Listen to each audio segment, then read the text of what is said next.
আফসোস, এই যে আমি যে জমিতে বসে আছি এটি ঢেঁড়স ক্ষেত।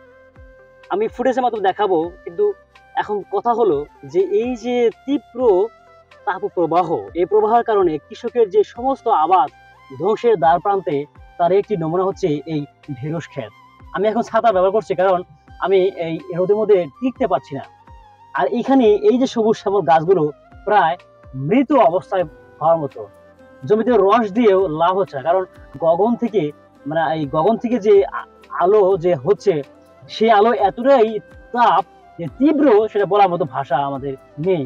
কারণ আমি যেখানে গিয়েছি, যে জমিতে গিয়েছি, সেখানে কিন্তু বারো অবস্থা হয়ে গেছে। কারণ হচ্ছে যে এই যে তাপ, এটা আসলে সহ্য করার মতো না। কারণ এটা আল্লাহর পক্ষ থেকে হয়তো গজব, তাছাড়া আর কিছু না। কারণ হচ্ছে যে এই যে যে সংকট তৈরি হচ্ছে আমার কৃষকের ভাইয়ের জমিতে, এটা কিন্তু অনেকটাই উনি লোকসানের পথে প্রায় চলে যাচ্ছে। কারণ অসংখ্য টাকা দিয়ে উনি সার দিয়েছেন, কীটনাশক করেছেন, স্প্রে দিয়েছেন, তো সেখানে দিয়ে কি হয়েছে, কোনো লাভ হয়নি। কারণ এই যে তীব্র তাপের কারণে এটা কিন্তু প্রায় মরার পথে। আমি দেখতে পাচ্ছি অনেক জায়গায় ঘুরেছি এবং যে কোনো খেতে গিয়েছি আমরা, সেখানে দেখতে পেয়েছি যে এরকম গাছগুলো প্রায় মারা যাওয়ার পথে। শুধুমাত্র ভুট্টার জমিতে ভুট্টার গাছগুলো দাঁড়িয়ে আছে। কারণ হচ্ছে যে ভুট্টাটা জাতি সহনশীল।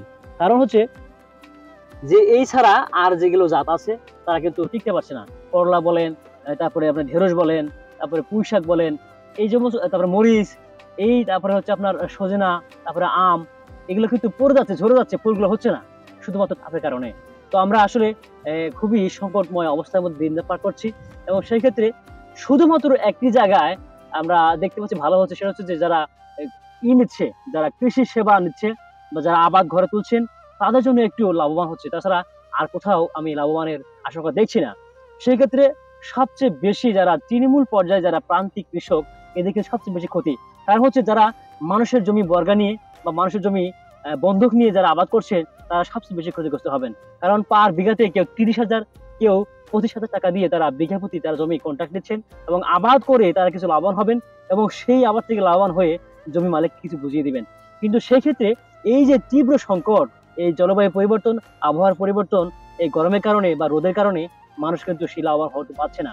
এবং সে নিজে তো লোকসান হবেই, তার পুঁজি থেকে তাকে সেই ডোনেশন দিয়ে সেই আবাদের যে জমি যে মালিক আছে তাকে দিতে হবে।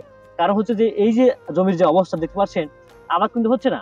কারণ আবাদ না হলে, সবজি না হলে, ফল না হলে মানুষ টাকা কিভাবে দিবে? কারণ এই যে অবস্থা আমার মধ্যে আছে, সার অলরেডি খরচ হয়ে গেছে, হাল বাবদ, পানি বাবদ, কীটনাশক বাবদ। আর এখন কীটনাশক ছাড়া কোনো আবাদই হয় না। সেক্ষেত্রে মানুষ এতটা লোকসানের পথে যে এবছর সবাই ঘাটতির মধ্যে থাকবে। সামনে আসছে ঈদুল আজহা, সেখানে কিন্তু মানুষ এই কৃষির উপর নির্ভর করে কোরবানি দিয়ে থাকে এবং স্বাবলম্বী হয়।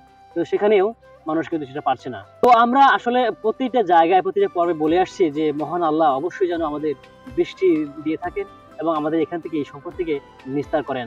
কারণ শুধু মানুষ নয়, আমরা পশু পাখি থেকে শুরু করে দেখছি সবাই কিন্তু নাভিশ্বাস হয়ে গেছে। তা আল্লাহ পাক আমাদের ভালো রাখুন। আসসালামু আলাইকুম ওয়া রাহমাতুল্লাহি ওয়া বারাকাতুহু।